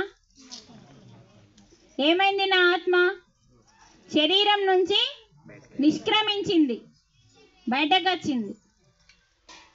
మరి నోరుంది, చేతుంది, అన్నీ ఉన్నాయి. ఎందుకు మాట్లాడలేకపోతున్నానంటే నా లోపల ఏం లేదు. ఇది మనం ఈ పాయింట్ మనం అర్థం చేసుకోమండి.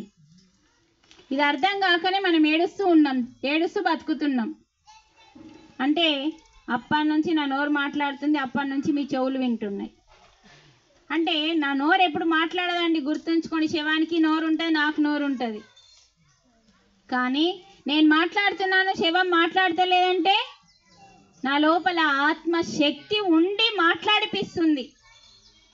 శవంలో ఏం లేదు, ఆత్మ శక్తి లేదు. అంటే మనం మాట్లాడాలన్నా, వినాలన్నా, చూడాలన్నా, శ్వాసించాలన్నా, నడవాలన్నా, పనిచేయాలన్నా కారణం ఎవరు? శక్తి. ఏ శక్తి? ఆత్మశక్తి, పరమాత్మ శక్తి. ఆ పరమాత్మ శక్తి మనకు లేకపోతే ఏం చేయలేం. అంటే మనకు శక్తినిచ్చేంత వరకే ఆయన బాధ్యత. ఇది చాలా ఇంపార్టెంట్ పాయింట్ అండి. శక్తినిచ్చేంత వరకే ఆయన బాధ్యత. ఆ శక్తిని ఏ కర్మకు ఉపయోగిస్తావు, ఆ కర్మ ఫలం నీకు వస్తుంది.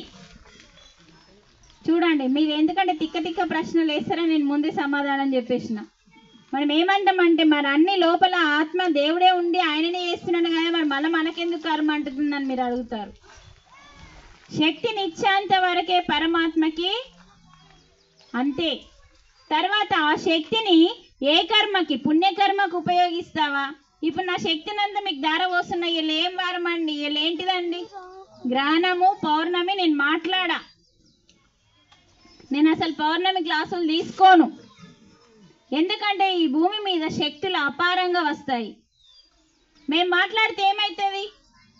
ఈ శక్తిని తీసుకోలేము, నాలో ఉన్న శక్తిని బయటకు పంపిస్తున్నా. అంటే అప్పటి నుంచి నేను మీకోసం ఏం చేస్తున్నా? శక్తిని దారపోస్తున్నాను. అంటే ఇక్కడ మనం ఏం తెలుసుకోవాలి? శక్తి అనేది మనము ఏ దానికి ఉపయోగిస్తున్నా? నేను ఒక ఆత్మ కర్మకి ఉపయోగిస్తున్నాను.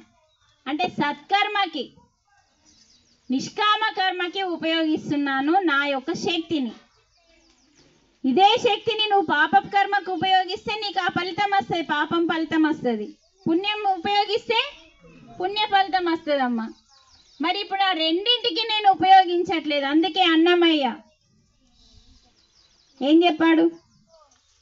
తెగదు పాపము, తీరదు పుణ్యము, నానాటి బ్రతుకు నాటకము, కానక కన్నది కైవల్యము. 4 రోజుల ఈ బతుకు కోసం నాటకం ఆడడానికి వచ్చిన నువ్వు నీది నాది అని పాకులాడుతున్నావు. పుట్టడము నిజమే, పోవుటయు నిజమే, నట్ట నడి నీ పని నాటకం. పుడతావు ఓకే, సస్తావు ఓకే, కానీ ఒక బిడ్డగా నాటకం వేయడానికి వచ్చినావు. తర్వాత ఒక భార్యగా నాటకం. ఆ నాటకం వేయడానికి వచ్చిన నువ్వు వ్యామోహాలన్నిటి మీద పెంచుకొని పాపపు కర్మలు చేసి పుణ్యపు కర్మలు చేసి మళ్ళీ పెద్ద పెద్ద సంచులు జమ చేసుకొని ఇడికి వెళ్ళిపోతున్నాం. ఒకటి పాపపు సంచి, ఒకటి పుణ్యం సంచి. అందుకని పాపం అంటే ఏంటిది? ఎప్పుడెప్పుడు అంటుతుంది పాపం? ప్రతిరోజు అంటుతుంది. పాపం ఎప్పుడెప్పుడు అంటా అంటే అన్నమయ్య ఏం చెప్పిండంటే, ఎంత జ్ఞానం ఇచ్చాడండి అన్నమయ్య.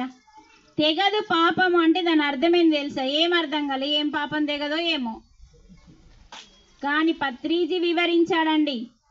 అందుకే పత్రిజీ స్పీసులు వినాల. ఏంటి అది? తెగదు పాపము, తీరదు పుణ్యము అన్నాడు. ఇప్పుడు ప్రతిరోజు భార్యాభర్తలు కుటుంబం కోసం ఏం చేస్తారండి? కర్మ చేస్తారు. భార్య చేసే కర్మల దగ్గరికి వెళ్దాము. ఫస్ట్ ఏం చేయాలి? లేచి ఇల్లు వాకిళ్ళు నూకాలి. ఎన్ని చంపుతున్నావు నువ్వు? అప్పుడు వస్తున్నాయా లేదా? చీపిరి కింద పడి ఎన్ని వస్తాయండి? ఇది అంది సూక్ష్మమైన పాపం అండి, కానీ గమనించం. అదే చెప్పాడు అన్నమయ్య. ఏ స్త్రీ అయితే కుటుంబం కోసం ఇల్లాకి నూకి శుద్ధి చేసి వంట చేసేటప్పుడు కూడా క్రిములు చనిపోతాయి. బట్టలు విండేటప్పుడు, బోళ్ళు తోమేటప్పుడు నువ్వు ఏ కర్మ చేస్తావో అన్ని కర్మలలో కంటికి కనిపించని కొన్ని, కంటికి కనిపించేవి కొన్ని సూక్ష్మ క్రిములు చనిపోతాయి. అలా నిద్రలో ధ్యానమా నిద్ర అన్నది లేపండి మేడం. మనము మాట్లాడేటప్పుడు వినాలి. మీరు అలా కూర్చుంటే నాకు చెప్పబుద్ధి కాదు. అర్థమైంది? ఇప్పుడు మనం చేసే కర్మలు ఏవైతే కుటుంబం కోసం చేస్తున్నామో, మరి అందుకే భగవానుడు కూడా చూడండి, కుటుంబం కోసం ఏ స్త్రీ అయితే కష్టపడి కర్మలు చేస్తుందో ఆ కర్మ వల్ల పాపం అంటితే మరి ఎట్లా అని భగవంతుడు ఏం చేసిండు? ఏ రోజుకు ఆ రోజు అంటిన పాపాన్ని కడుక్కోవడానికి ఏ రోజుకు ఆ రోజు ఆ తల్లి అన్నదానం చేయమని చెప్పిండు. ఎంత అంతరార్థం ఉందో చూడండి. రోజు అన్నదానం చేయాలి అంటే మీరేమో మా ఆస్తులు కరిగిపోతాయి అనుకుంటున్నారు. అందరం అలాగే అనుకున్నాం జ్ఞానం లేక, అవునా కాదా? కానీ ఏ అన్నదానం మరి? నువ్వు వండిన ఇంతన్ని మెతుకులు ఒక పిట్టకి పెట్టినా, ఓ పక్షికి పెట్టినా, ఓ కుక్కకి పెట్టినా, ఓ పిల్లికి పెట్టినా, ఆఖరికి ఓ మనిషికి పెట్టినా, ఆ రోజు నువ్వు బోలు దోమంగా, బట్టలు విండంగా, ఇల్లు ఆకిలు నూకంగా అంటిన పాపం అంతా ఆ రోజు నీ జన్మకు అంటకుండా కడిగేయబడుతుంది. అంటే రోజు పాపం అంటుతుంది, నువ్వు రోజు అన్నం పెట్టాలి. మనకి మనం ఎప్పుడు వంట వేసుకొని తినద్దండి. అదే చెప్పాడు అన్నమయ్య. ఏ రోజైతే మనం వంట చేస్తామో ఫస్ట్ ఇంటి వాళ్ళు తినద్దు, అది విషం అని చెప్పాడు గీతలో. యుక్తాహార విహారస్య శ్లోకంలో అదే చెప్పాడు. ఏ స్త్రీ అయితే ఫస్ట్ వంట చేస్తుందో ఒక మూగజీవి కన్నా, ఆవన్నా, లేకపోతే కుక్కన్నా, ఓ పిల్లన్నా, ఇంత పెరుగన్నం, లేకపోతే పక్షి, చీమ, దేనికన్నా ముందు పెట్టాలి, అప్పుడు నువ్వు భుజించాలి అని చెప్పిండు గీతలో.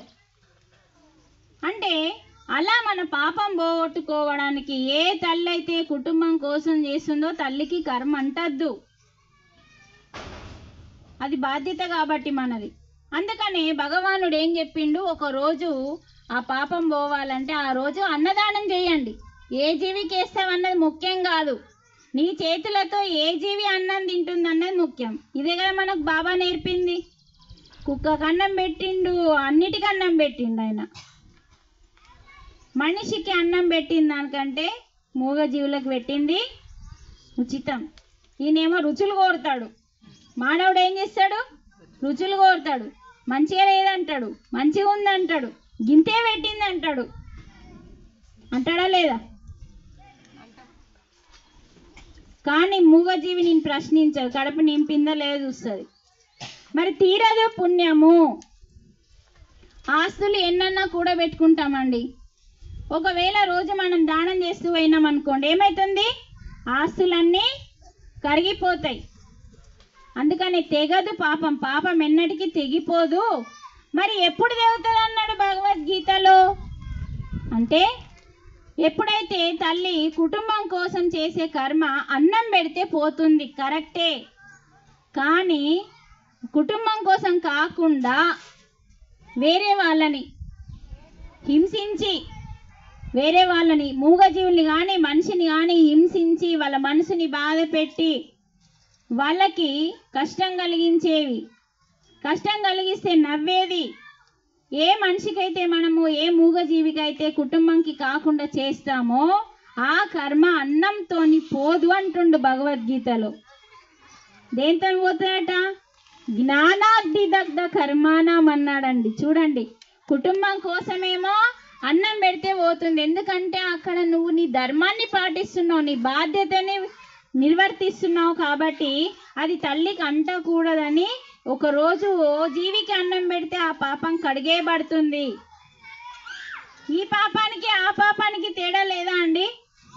ఇదేమో కనిపించేది పాపం, కానీ మూగజీవులని కోసుకొని తింటున్నామే కమ్మగా సప్పగా. దానికి ఏ మనిషినైతే బాధలో ఉన్నప్పుడు ఇంకా మనం బాధ పెట్టడానికి ప్రవర్తిస్తామో, మనలోని ఈర్ష ద్వేషాలన్నీ పెంచుకుంటామో అది కూడా పాపపు కర్మే. అది అన్నం పెడితే ఓదు. ఆత్మజ్ఞానము బ్రహ్మజ్ఞానము పెంచుకున్నప్పుడు ఆ జ్ఞానంలో నీ పాపపు కర్మ చిన్నగైతుంది, ఆ జ్ఞానం అనే అగ్ని పెరుగుతుంది. అగ్ని పెరిగిన కొద్దీ నీ పాపం అనేది చిన్నగైతుంది, అందులో పడి బూడిదైపోతుంది. అందుకే జ్ఞానాగ్ని దగ్ధ కర్మాణం. మనకేం కావాలి? ఫస్ట్ శక్తి కావాలి. శక్తి ఏం చేస్తుంది? నీలో జ్ఞానాన్ని బయటకు తీస్తుంది. చూడండి, ఈ 2 కర్మలు ఉన్నాయండి. ఒకటి అన్నం పెడితే పోయేది, నేను మళ్ళీ ఎప్పుడన్నా కలిసినప్పుడు చెప్పాలా మీరు, అన్నం పెడితే పోయే కర్మలేవి, జ్ఞానం పెంచుకుంటే పోయే కర్మలేవి. ఇప్పుడు ఫిక్స్ క్లారిటీ వచ్చిందా మీకు? ఏ కర్మ ఎట్లా పోతుంది, చేయకూడదు. మరి పుణ్యం కూడా అంతేనండి. వివేకానంద తల్లిదండ్రులు ఏం చేసిండ్రు? కోట్ల ఆస్తి వివేకానందకి. ఏం చేసిండ్రు? రోజు దానం చేసి ఆఖరికి బిచ్చగాళ్ళయిండు. అంటే ఏం చెప్తున్నాడు అన్నమయ్య?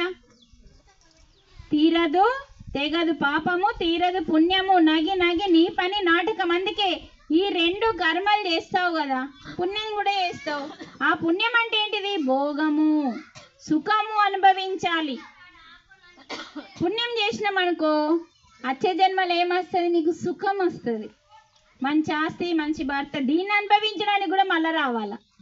ఒకవేళ మీరు పుణ్యం చేశారనుకోండి, సుఖం వచ్చింది, మంచిగా అన్ని మంచిగా ఉన్నాయి, భర్త మంచిగా ఉండు, ఆస్తి మంచిగా ఉంది, తినడానికి అన్ని మంచిగా ఉన్నాయి, వైభవంగా ఉన్నావు. అప్పుడు మళ్ళీ నీకేమొస్తుంది? అహంకారం వస్తుంది. అహంకారం వచ్చినప్పుడు మళ్ళీ ఏం కర్మ చేస్తావు? పుణ్యం పోయి మళ్ళీ పాపం ఖర్చు, మళ్ళీ పాపం జన్మ తీసుకోవాల్సి వస్తుంది. అందుకు చెప్పాడండి అన్నమయ్య, ఈ 2 కర్మలు వద్దు. ఏ కర్మ? మనిషిని మనిషిగా మార్చే, మనిషి దుఃఖాన్ని తొలగించే ఏకైక కర్మ ఆత్మకర్మ. ఆత్మ జ్ఞానాన్ని అందరి హృదయాల్లోకి పంపించే కర్మ సత్కర్మ, నిష్కామ కర్మ. ఈ కర్మ ఏం చేస్తుంది? అందరి హృదయాల్లో ఈ ఆత్మజ్ఞానం ఉంటే ఏమవుతుందమ్మా? మన దుఃఖాన్ని ఎలా పోగొట్టుకోవాలో జ్ఞానం ఉంటుంది మన దగ్గర. ఇప్పుడు మనం అప్పటి నుంచి ఏం తెలుసుకుంటున్నాం? జీవుడి గురించి, దేవుడి గురించి తెలుసుకుంటున్నాం. అంటే జీవుడెవరు, దేవుడెవరు? ఈ జీవుడికి దేవుడికి మధ్యలో ఉంది ఎవరు అంటే ఆత్మజ్ఞానము. ఏం చెప్తుండు?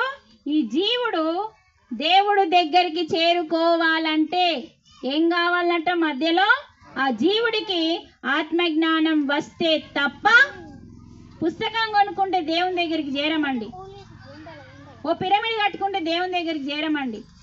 పుస్తకం కొనుక్కొని చదివి ఆచరించుడు కాదు. ఫస్ట్ చదివిన తర్వాత ఏం చేయాలి? పరమార్థం తెలుసుకోవాలి. ఏమర్థం? అర్థము, అంతరార్థము, పరమార్థం 3 ఉంటాయండి. ఎన్ని ఉంటాయి? ఒకటి అర్థం, చదివితే అర్థమవుతుంది. చదవంగానే ఏమవుతుంది? అర్థమై. ఎట్లా చదివితే అర్థమవుతుంది? మళ్ళా శ్రద్ధతో చదివితే అర్థమవుతుంది. కానీ నీ మనస్సు లేని స్థితిలో చదివితే అంతరంగంగా అర్థమవుతుంది. నీ మనస్సు స్థితిని లేనప్పుడు చదివితే అంతరంగం. బుద్ధిని వికసింపజేసుకొని జ్ఞానంతో చదివితే పరమార్థం అర్థమవుతుంది. ఎలా చదవాలో నేర్పించాడు భగవంతుడు భగవద్గీతలో. అంటే చూడండి, 3 అర్థాలు ఉన్నాయండి. చదివితే అర్థమవుతుంది. మరి భగవద్గీత అంత తొందరగా అర్థం కాదు. ఇప్పుడు నేను మిమ్మల్ని ఒక ప్రశ్న వేస్తా. పత్రం, పుష్పం, ఫలం, తోయం అన్నాడు ఎవరు? భగవానుడు. ఏమన్నాడు? నువ్వు పత్రం ఇచ్చినా పుష్పం ఇచ్చినా ఏది ఇచ్చినా స్వీకరిస్తాను అన్నాడు. సరే, పత్రం అనగా మనం ఏం పోయిస్తున్నాం? 3 ఆకుల పత్రిని కొండవై ఇస్తున్నాం. చదివావు కాబట్టి పత్రం అంటే ఆకు అని అర్థమైంది. ఇది అర్థం. మరి అంతరార్థం ఏంది? పత్రం అంటే ఏంటిది? మనస్సు. దీని పేరు అంతరార్థం. అర్థమవుతుందా? మరి పరమార్థం ఏంది? పరమార్థం ఏంది? ఏ రోజైతే మనస్సుని శుద్ధి చేసుకుంటావో నువ్వు వెళ్ళి పత్రం పెట్టావు. ఏం చేస్తావు? అక్కడ పెట్టావు, ఇక్కడ పెడతావు. పత్రం ఏడ పెట్టాలా? నీ గుండెల్లో ఉన్న దేవుని దగ్గర పెట్టాలి. అంటే పత్రం అంటే ఏంటిది? మైల లేని మనస్సు. ప్రయతాత్మనః. అందుకే ఏమంటున్నాడంటే భగవానుడు, పత్రమైన, పుష్పమైన, ఫలమైన, తోయమైన ఏది సమర్పించినా ప్రీతితో స్వీకరిస్తాను, కానీ నిర్మలమైన మనస్సుతో అంటున్నాడు. మీ అందరి నిర్మలమైన మనస్సుతో ఇస్తే నేను స్వీకరిస్తాను. మరి మన మనస్సు నిర్మలం ఉందా? అందులో ఏమున్నాయి? మనసులో ఏమున్నాయి? అరిషడ్ వర్గాలు. పక్కింటోని మీద కోపం, ఎదురింటోని మీద ద్వేషం. నాకు కావాలనుకున్న బిల్డింగ్ ఆడు కట్టుకున్నాడు, సుర్రుమని ఈర్షలేసే. ఏ రోజైతే నువ్వు కట్టుకోవాలనుకున్న బిల్డింగ్ వాడు కట్టుకుంటాడో, నువ్వు కట్టుకుంటే ఎలా సంతోషపడతావో వాడు కట్టుకున్న రోజు నువ్వు సంతోషపడమే ఈర్ష లేనట్టు. అదే పరమాత్మ స్థితి. అది మనకు అంత తొందరగా రాదు. ధ్యానం చేస్తే చూడండి, మీరు ఏడికన్నా వండి మిమ్మల్ని మీరు అంతరంగాన్ని శుద్ధి చేయాలంటే ఎక్కడికన్నా తిరిగినా మళ్ళీ ధ్యానం దగ్గరికే వస్తాము. పూజ అంటే అంతరంగ శుద్ధి. పూజ అంటే పసుపు, కుంకుమ ఇవి కాదండి పరమాత్మ అడిగింది.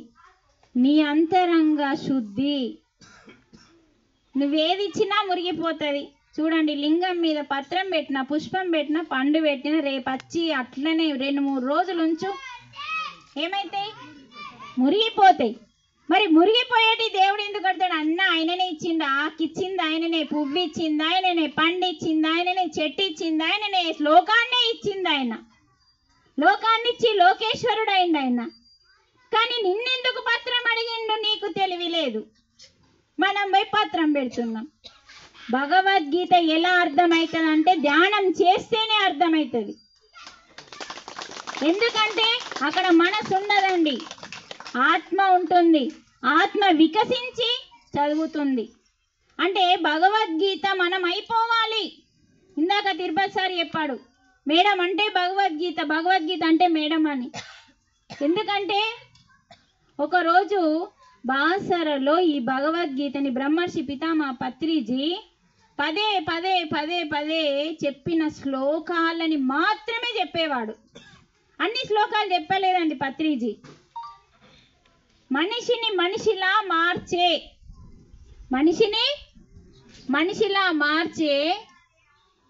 మళ్ళీ మనిషిని మాధవుడిగా మార్చే ఏ శ్లోకాలు అయితే ఉన్నాయో వాటిని 108 తీసేయాలండి. తీసి వాటికి మాత్రమే పరమ అర్థాన్ని ఇచ్చిండు. ఏం అర్థం ఇచ్చిండు? పత్రిజీ పరమార్థం ఇచ్చిండు భగవద్గీతలో. పత్రిజీ భగవద్గీతలో ఉట్టిగా మామూలుగా రాయలేదండి, పరమార్థం ఇచ్చి ఏం చేసిండు? ప్రతి ఈ బుక్లో రాశాడండి. మీరు కావాలంటే చదివచ్చిన వాళ్ళు ఇక్కడికి రండి. ఇక్కడ ఏమని ఉందంటే, ఈ బుక్కుని ఎందుకు ఇచ్చానో, ప్రతి పల్లెలో ఉన్న ప్రతి స్త్రీ వారందరికీ అందేలాగా మీరు పంచండి, వెళ్ళి చెప్పండి అని ఇక్కడ రాశాడండి. అక్షరాలతో రాసి ఉంది. పల్లె పల్లెకి ఈ గ్రంథం వెళ్ళాలని రాసిండు. అందుకే నేనేం చేస్తున్నా, పల్లె పల్లెకి వెళ్ళి భగవద్గీత 3 రోజుల యజ్ఞాన్ని చేస్తున్నా. నాతోని ఆయన ఏపించుకుంటుండు, మనం చేస్తున్నాం. ఆ పాయింట్ని నేను పట్టుకొని తిరుగుతున్నా. మరి పట్టుకొని తిరిగితే నాకు ఎన్ని లాభాలు ఉన్నాయండి? చెప్పాడుగా తిరుపతి సారు, నేనే భగవద్గీత అయిపోతున్నాను. నిజమండి, భగవద్గీతని ఎంతలా లోతులోకి అర్థం చేసుకుంటామో అంత ప్రశాంతత మన లోపల స్టార్ట్ అవుతుంది. మనం ఏ పుస్తకం చదవాల్సిన అవసరం లేదండి. ఏకైక గ్రంథం, మానవ గ్రంథం, జీవితాన్ని మార్చే గ్రంథం, దైవ గ్రంథం భగవద్గీత. దైవ గ్రంథం అంటే భగవానుడు ఇచ్చాడు. ఎందుకోసం ఇచ్చాడు భగవద్గీత అంటే, మనిషికి దుఃఖం ఉంది, కలియుగంలో ఉన్నాం కాబట్టి, అన్ని అరిషడ్ వర్గాలతో గుణాలతో ఉన్నాం కాబట్టి, మనిషి ఎప్పుడూ ఆ అరిషడ్ వర్గాలని పట్టుకొని ఊరేగుతాడు. ఆ కోపంతోనే, ఈర్షలతోనే, పగలతోనే, అందరి మీద వీడితోనే భూమి మీద బతుకుతున్నాం కాబట్టి పాపం ఎక్కంటినప్పుడు దుఃఖం ఎక్కస్తుంది. దుఃఖంతో మానవుడు జీవిస్తున్నాడు కాబట్టి మనిషిలోని అజ్ఞానాన్ని చంపాలని భగవంతుడు భగవద్గీతని 5200 సంవత్సరాల క్రితం పంపించాడు. భగవద్గీతని భూమి మీదకి. దానికి ఎన్ని సంవత్సరాలు? భగవద్గీతకి 5200 సంవత్సరాలు.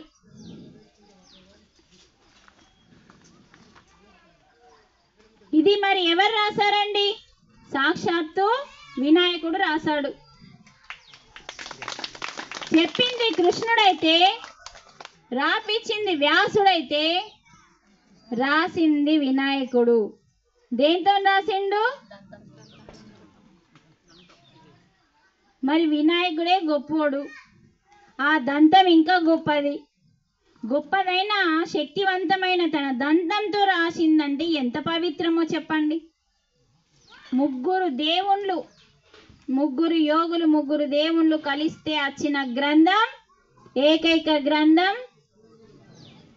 నీ జీవితాన్ని మార్చే గ్రంథం, దుఃఖం లేకుండా చేసే గ్రంథం. అందుకే 1వ అధ్యాయం ఏం చెప్తుందో తెలుసా? మొత్తం చదివితే, దుఃఖానికి కారణం ఎవరు? మనం ఏం చెప్తాం? ఎవరు నీ దుఃఖానికి కారణం అంటే? మన ఆడబిడ్డనా, మన యారాలా, మన అత్తనా, పక్కింటోడా, ఎదిరింటోడా, ఏ సొల్లోడో ఏమా. కానీ గీతలో ఏం చెప్పిందంటే, దుఃఖానికి కారణం ఎవరు? విషాదం ఎందుకు కలుగుతున్నది? విపులముగా తెలిపితివమ్మ గీతామాత. 1వ అధ్యాయం చదివితే ఏమర్థమవుతుందట? నీ దుఃఖానికి కారణం ఎవరో ఆ గీత చెప్తాదట. చదవాలి కదా మరి. ఫస్ట్ మనం ఏదైతే మన దుఃఖానికి కారణం అసలు ఎవ్వరు కారని తెలిసి కూడా మళ్ళా ఏలాటే చూపిస్తున్నామంటే మళ్ళీ ఒక పాప కర్మ నీ సంచిలో పడుతుంది. నీ సంచిలో పడుతూనే ఉంటుంది పాపాల సంచి. ఎందుకంటే ఇంకొక స్టోరీ చెప్తా, ఎందుకంటే ఆ స్టోరీ అడికి వస్తుంది కాబట్టి. ఒకరోజు రాజు ప్రతిరోజు అన్నదానం చేస్తాడండి.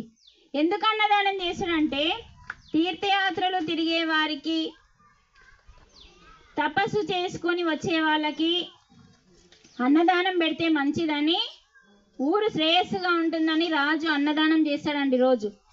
ఒకరోజు అన్నదానం చేస్తుండగా వంటలన్నీ అయిపోయినాయి. ఒకరోజు పైన పాము, గ్రద్ద, ఫైటింగ్ చేస్తూ ఉంటే పాము విషం వచ్చి భోజనంలో పడ్డది, వంటలలో అయిపోయిన వంటలలో పడ్డది. తర్వాత ఆ భోజనం ఎవరైతే ఆ విషం ఉన్నంత మట్టికి భోజనం ఎవరైతే తిన్నారో వాళ్ళు చనిపోయిండు. అయితే ఒక పెద్ద మనిషి కొందరు ఏం చేసిండ్రు, తీర్థయాత్రలకు వెళ్ళే వాళ్ళందరూ ఇక్కడ రాజు ఉంటాడంట, మహానుభావుడు అన్నదానం చేస్తాడట, వాళ్ళ ఇల్లు ఎక్కడ అమ్మా అని నా అట్లాంటి మనిషినో నీ అట్లాంటి మనిషినో అడిగిండు. నేనేం చెప్పినా, అరే మీరు పొరపాటున కూడా అటు పోకుండి, ఆ రాజు అన్నదానం పేరుతోని అందరినీ చంపేస్తున్నాడు. ఏం చేస్తున్నాడు? అసలు విషయం ఏందో ఆమెకు తెలియదు. అవునా నిజమా అని చెప్పి వాళ్ళు భయపడ్డారు. భయపడి వాళ్ళు వెళ్ళిపోయిండ్రు. ఇప్పుడు ఇద్దరు చచ్చిపోయిండ్రు కదా.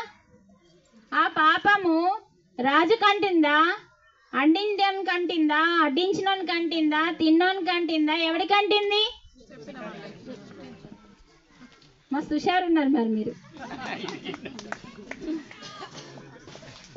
ఎవరికంటుతుంది? అసలు ఏం విషయమో తెల్లనే తెలియదు నీకు. తగుదునమ్మా నువ్వై చెప్పినావు. నీకే క్యాలుంది? ఇప్పుడు మనం అందరం అదే కదా చేసేది, అందరి గురించి ఇదే కదా మాట్లాడేదమ్మా. నీకేం తెలియదు అసలు పక్కింటి ఆమె గురించి. పొద్దున వాళ్ళ ఇల్లుకి తాళం కనబడ్డది అనుకో, ఒకవేళ పొరపాటున రాత్రి పూట నీకేం తెలియదు, ఏదో జరిగింది, కానీ పొద్దున లేసరికి తాళం పడ్డది ఇల్లుకు. కథం నీ పీజులు లేచిపోతాయి. వాళ్ళ ఇంట్లో ఏం జరిగానో పొద్దున తాళం పడే అని నువ్వు మళ్ళీ ముచ్చట్లు స్టార్ట్ అయ్యేదానికి వేరింటికి పోతావు. అది తెలుసుకున్నంత వరకు మనలోని మనస్సు తైతక్కలాడుతుంది. ఆ తైతక్కలాడేటప్పుడే నీ లోపల ఉన్న ఒక్కొక్క అవయవము రోగాల పాలవుతుంది. కానీ మనకు అర్థమైతలేదండి. మనం మజాక్ అనుకుంటున్నాం, వేరే వాళ్ళ గురించి అవసరం లేదండి. వేరే వాళ్ళకి బాధలో ఉన్నప్పుడు, దుఃఖంలో ఉన్నప్పుడు నువ్వు వెళ్ళొచ్చు. అప్పుడు వాళ్ళ బాధని పోగొట్టడానికి వెళ్ళండి.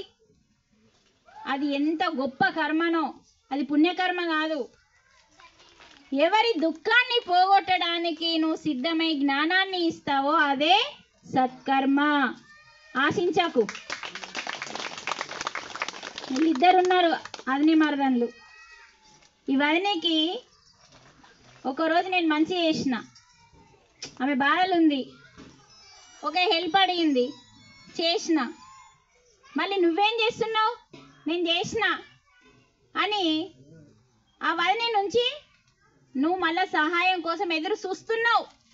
నేను పలానాడు ఈ వదినకి చేసిన, ఆమె నాకు చేస్తుందా చేయదా అని ఆశించుకుంటూ కూర్చున్నావు. నీకు ఒక కష్టం వచ్చింది, అది మగవాళ్ళు కానీ ఆడవాళ్ళు కానీ, ఇది బాగా ఎరుకలో ఉంచుకోవాలండి పాయింట్. ఆ వదిన నుంచి నీకు ఏ సహాయం అందలే, నువ్వు అక్కడి నుంచి ఆశిస్తున్నావు కానీ నీకు అందలే. కానీ నీకు వేరే చోటు నుంచి అందింది. ఇప్పుడు ఇది ఏమైంది? ఈ వదిన ఏమైంది? ఈ మెంటల్ది నా సహాయం తీసుకున్నది, నా పైసలు తీసుకున్నది, నేను ఎంత సాయం చేసిని నన్ను మర్చిపోయింది.